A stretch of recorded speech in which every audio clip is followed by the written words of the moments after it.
This is JVC LED TV model 40N530. The fault is not turning on the backlight. When I search, I found the problem is here on the board. These two capacitors, this one and this, here is the capacitors.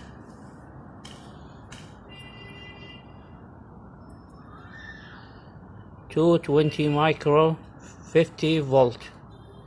You have to change the two capacitors and the TV will be okay. Thank you for watching.